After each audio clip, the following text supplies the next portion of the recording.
Hello friends, आज मैं आपके साथ लॉ का एक और टॉपिक लेके आया हूँ और टॉपिक का नाम है nature and definition of torts. ये लॉ ऑफ टॉर्ट्स का टॉपिक मैं एक नई सीरीज शुरू कर रहा हूँ जिसमें मैं टॉर्ट्स के ऊपर पूरी की पूरी वीडियोस अपलोड करूँगा और जिस हिसाब से आपको पेपर में लिखना है उस हिसाब से अपना एक्सपीरियंस आपके साथ शेयर करूँगा। शुरू करने से पहले बता दूँ कि सारे के सारे लिंक्स आपको इस वीडियो के डिस्क्रिप्शन में मिल जाएंगे। चलिए शुरू करते हैं। लॉ ऑफ टॉर्ट्स में सबसे पहला इंपॉर्टेंट चीज़ है कि टॉर्ट क्या होता है। जब भी आपको पेपर में आता है टॉर्ट क्या होता है, भई आपको मीनिंग डेफिनेशन लिखना है, टीचर पे इंप्रेशन डालना है, तो आपको मीनिंग और डेफिनेशन तो लिखना ही है, ठीक है? और आपको खुला-खुला पेपर लिखना है ताकि टीचर को दूर से ही सब कुछ दिखे। Tort law is a branch of civil law that deals with wrongful acts leading to legal liability. कोई भी आप एक्ट करो या ओमिशन एक्ट ना करो उसकी वजह से आपके ऊपर लीगल लाइबिलिटी आ जाए, वो ब्रांच जो सिविल लॉ की है उसे लॉ ऑफ टॉर्ट या टॉर्ट लॉ कहा जाता है। Unlike criminal law which punishes offenders, tort law focuses on compensating victims for harm caused by others. तो बेसिकली क्रिमिनल लॉ या फिर कोई और लॉ देखें तो वो बेसिकली पनिश करता है ऑफेंडर्स को, मगर टॉर्ट लॉ में मेन फोकस ये होता है अगर आपने ये काम किया है या ये काम नहीं किया, इसकी वजह से दूसरे को नुकसान हुआ है तो भाई अब उसका कंपनसेशन भरो। In India, tort law is primarily based on English common law principles but has evolved through judicial precedents and statutory modifications. Basically India में टॉर्ट लॉ जो है वो इंग्लिश कॉमन लॉ से लिया गया है, बट इसके जो एवोल्यूशन है वो टाइम टू टाइम इवॉल्व हुआ है काफ़ी ज़्यादा बेस्ड ऑन द जुडिशल जो डिसीजंस आए हैं कोर्ट्स के, और जो मॉडिफिकेशंस हुए हैं टाइम टू टाइम वो कैसे कैसे हुए हैं वो मैं आपके साथ सारी वीडियोस में ये डिस्कस करूंगा, ठीक है? अब आ जाता है मीनिंग। टॉर्ट का मीनिंग क्या होता है? The term tort originates from the Latin word टॉर्टम meaning twisted और रॉन्ग। बेसिकली टॉर्ट जो है ये एक लैटिन वर्ड से ड्राइव किया गया टॉर्टम, जिसका मतलब होता है ट्विस्ट करना किसी चीज को या रॉन्ग करना, कुछ गलत करना, ठीक है? In legal terms, a tort is a civil wrong that causes harm or loss to an individual, leading liability for the person committing the wrongful act. Simple words में या लीगल टर्म्स में भी आप इसको यही कह सकते हैं कि टॉर्ट कोई भी एक ऐसा काम जो आपने कर दिया जिसकी वजह से किसी को हार्म या लॉस हुआ है और उसके जिसको भी आपने लॉस पहुंचाया उसके लिए आपकी कुछ जो ड्यूटी बनती है कि भाई आप उसको कंपनसेट करो, ठीक है? तो जो बंदा रॉन्गफुल एक्ट कर रहा है या कोई काम नहीं कर रहा है जिसकी वजह से दूसरे को नुकसान हो रहा है, तो इस टाइप के जो सिचुएशंस हैं और उनको कंपनसेट करना ये लॉ ऑफ टॉर्ट्स का मेन मकसद रहता है, ठीक है? अब पेपर में अगर आता है तो डेफिनेशंस अगर आप लिखोगे तो टीचर पे बहुत अच्छा इंप्रेशन पड़ता है, ठीक है? तो डेफिनेशंस काफ़ी इंपॉर्टेंट रहती हैं। According to Salmond, a tort is a civil wrong for which the remedy is a common law action for unliquidated damages and which is not exclusively the breach of a contract or a breach of trust or other merely equitable obligation. तो salmon ने भी यही कहा था ये एक civil wrong, कोई भी ऐसा एक्ट जो सिविल रॉन्ग तो है बट जो भी आपके डैमेजेस हैं वो आप पता लगा के उनको कंपनसेट वगैरह कर सकते हो। ये कोई भी ब्रीच ऑफ कॉन्ट्रैक्ट नहीं है प्रॉपरली या ब्रीच ऑफ ट्रस्ट नहीं है, ये मेयरली एक सिविल रॉन्ग है, छोटी मोटी गलती होगी किसी से जिसकी कंपनसेशन हो सकती है, ठीक है? अब according to Winfield, tortious liability arises from the breach of a duty primarily fixed by law. Law ने कोई ड्यूटी फिक्स किया और आपने वो नहीं किया काम, तो उसकी वजह से किसी को नुकसान हो गया। This duty is towards persons generally and its breach is redressable by an action for unliquidated damages. तो आपकी कोई ड्यूटी फिक्स की है लॉ ने, आपने वो ड्यूटी नहीं की, उसकी वजह से किसी को नुकसान हो गया, अब डैमेजेस हैं तो भरो, ठीक है?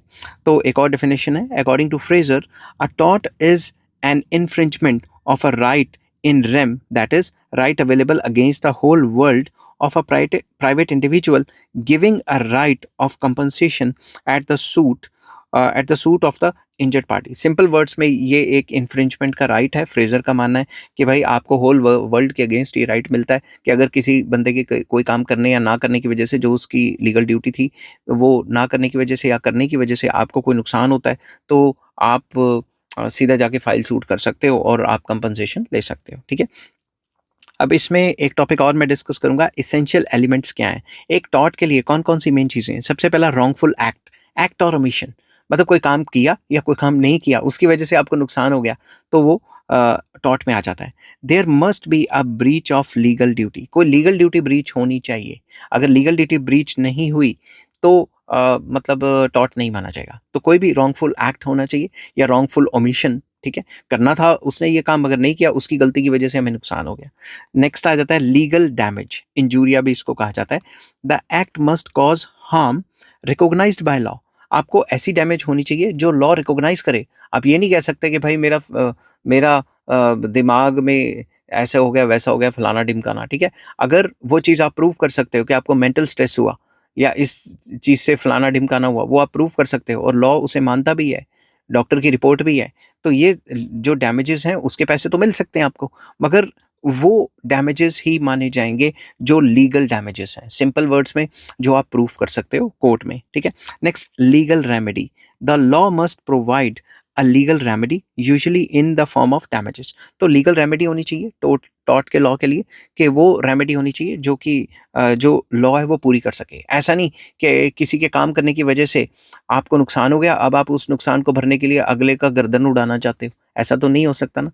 तो लीगल रेमेडी भी वही होगी जो लॉ प्रोवाइड करता है, समझ गई बात। तो लीगल रेमेडी होगी in terms of compensation, not कोई और टर्म्स में आप निकाल के बैठ जाओ, ठीक है। अब आ जाता है nature of tort law in India. India में जो लॉ ऑफ टॉर्ट्स है उसका नेचर क्या है, या टॉर्ट का जो लॉ है उसका नेचर क्या है। The tort law in India is जज मेड रेदर देन कोडिफाइड। ये प्रॉपरली कोडिफाइड नहीं है, बट ये जज मेड लॉज हैं, ठीक है। The principles are derived from English law but adapted to Indian conditions. Basically इसके प्रिंसिपल जो इंग्लिश लॉ से लाए गए हैं, मगर इंडियन कंडीशंस के हिसाब से अडेप्टिव हैं, ठीक है।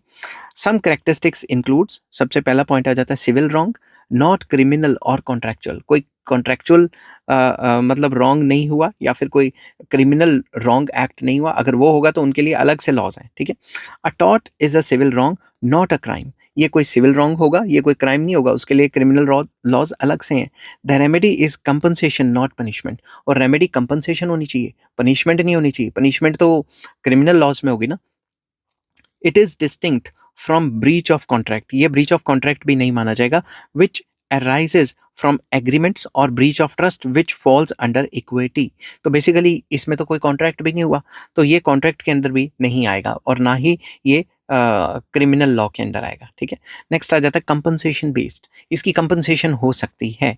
The primary remedy is monetary compensation, that is damages to restore the victim's loss. तो जो भी विक्टिम का लॉस हुआ है उसका भरपाई करना ही इसकी प्राइमरी रेमेडी है, कि किसी के काम करने या ना करने की वजह से हमें नुकसान हो गया, उसका पैसा भरो, या फिर जो भी नुकसान है उसका भरपाई करो। In some cases, injunctions, that is court orders to stop wrongful acts, may be granted। Court stay दे देती है, इंजक्शन मतलब स्टे दे देती है कि ये काम ना किया जाए। जैसे आपके घर के आसपास कोई बिल्डिंग बन रही है, उसकी वजह से धुआं, वो काफ़ी मिट्टी मुट्टी उड़ रही है और वो प्रॉपरली फॉलो नहीं कर रहे रूल्स रेगुलेशन, तो आप स्टे ले सकते हो कि भाई यहाँ बहुत मिट्टी उड़ रही है, जब तक ये प्रॉपर अपना अच्छे से काम नहीं करते, जिससे ये अरेंजमेंट्स ना करें जिससे बाकियों को प्रॉब्लम हो रही है, तब तक स्टे ले सकते हैं, कोर्ट स्टे भी दे सकती है, ठीक है। नेक्स्ट आ जाता है rights based approach, very important. Tort law protects personal rights such as right to bodily safety, that is कोई असॉल्ट ना करे, नेग्लिजेंस ना हो वगैरह वगैरह, ठीक है। तो राइट बेस्ड अप्रोच होनी चाहिए कि हमारी बॉडीली जो सेफ्टी है वो रहे। Right to property, that is trespass ना करे कोई या न्यूसेंस ना क्रिएट करे। घर के बाहर आके आपके ढोल बजाने लग जाएगा तो न्यूसेंस ही क्रिएट हुई ना, आप अपनी प्रॉपर्टी को एंजॉय नहीं कर पाओगे। Right to reputation, that is defamation, आपकी कोई इज्जत को ना मार्केट में उछाल दे, ठीक है। फॉर एग्जाम्पल आपके खिलाफ कोई रील डाल के उल्ट पुल्ट ना बोल दे या आपके खिलाफ कोई बदनामी ना कर दे, उसके लिए आपका राइट टू रेपुटेशन है, तो आप डेफेमेशन केस डाल सकते हो। नेक्स्ट आ जाता है general principles of liability. Liability के जनरल प्रिंसिपल्स भी इस पे आ जाते हैं, जैसे fault based liability, that is most torts require negligence, intention और मैलिस। तो सिंपल वर्ड्स में हम ये कह सकते हैं कि लाइबिलिटी दिखाने के लिए आपको ये दिखाना पड़ेगा कि भाई जो भी ये फलाना टॉर्ट है ये नेग्लिजेंस की वजह से हुआ है, या इसकी इंटेंशन ही थी काम करने की, या ये कोई साजिशें कर रहा था, समझ की बात। स्ट्रिक्ट लाइबिलिटी, ये तो है फॉल्ट बेस्ड लाइबिलिटी। नेक्स्ट आ जाती है strict liability. In some cases, for example hazardous activities, कोई केमिकल की फैक्ट्री थी, उसने कोई पानी में डाल दिया, कुछ इस टाइप की चीज़ें, ठीक है। Liability is imposed without fault. Fault नहीं भी होएगा मगर आपने अच्छे तरीके से ध्यान नहीं ना रखा नेग्लिजेंस की, उसकी वजह से नुकसान हो गया, तो उसमें भी स्ट्रिक्ट लायबिलिटी आ जाती है। नेक्स्ट आ जाता है absolute liability. In extreme cases for example environmental disasters, absolute liability apply होती है, कंपनियों के ऊपर लग जाता है टैक्स या फिर कोई जुर्माना लग जाता है, ठीक है। नेक्स्ट आ जाता है evolution of tort law in India. India में टॉर्ट लॉ किस तरीके से इवॉल्व होता है। सबसे पहला आ जाता है प्री इंडिपेंडेंस। प्री इंडिपेंडेंस के टाइम पे मतलब 1947 से पहले जो टॉर्ट लॉ है it was based on English common law principles, but post independence में Indian courts have adapted tort law to local needs. Local needs के हिसाब से थोड़ा बहुत जो है चेंजेस आए हैं, ठीक है। फॉर एग्जांपल एनवायरमेंटल टॉर्ट्स हैं या human rights violation etcetera etcetera, तो सरकार ने इंडियन सरकार कह रहा हूँ कोर्ट्स ने इंडियन सिचुएशंस को देख के जो ये जो हैं थोड़े जो क्या कहते हैं टॉर्ट्स हैं उनमें थोड़ा बहुत चेंजेस करके अपने डिसीजंस दे के इनमें जो है मैनिपुलेशंस की हैं। Manipulations not in negative sense, मतलब टाइम टू टाइम इसको इवॉल्व किया है, ठीक है। आप कंक्लूजन पढ़ते हैं। Tort law in India serves as a vital mechanism for redressing civil wrongs and ensuring justice for victims। तो जो टॉर्ट लॉ है इंडिया में ये काफ़ी इंपॉर्टेंट मैकेनिज्म है जिससे जो भी सिविल रॉन्ग कोई गलती करेगा और जिसकी वजह से दूसरे को नुकसान होगा उसकी भरपाई करने के लिए काफ़ी इंपॉर्टेंट लॉ माना जाता है। While it borrows from English law, Indian while it borrows from English law, Indian courts have expanded its scope to address modern challenges like environmental harm, corporate negligence and consumer rights.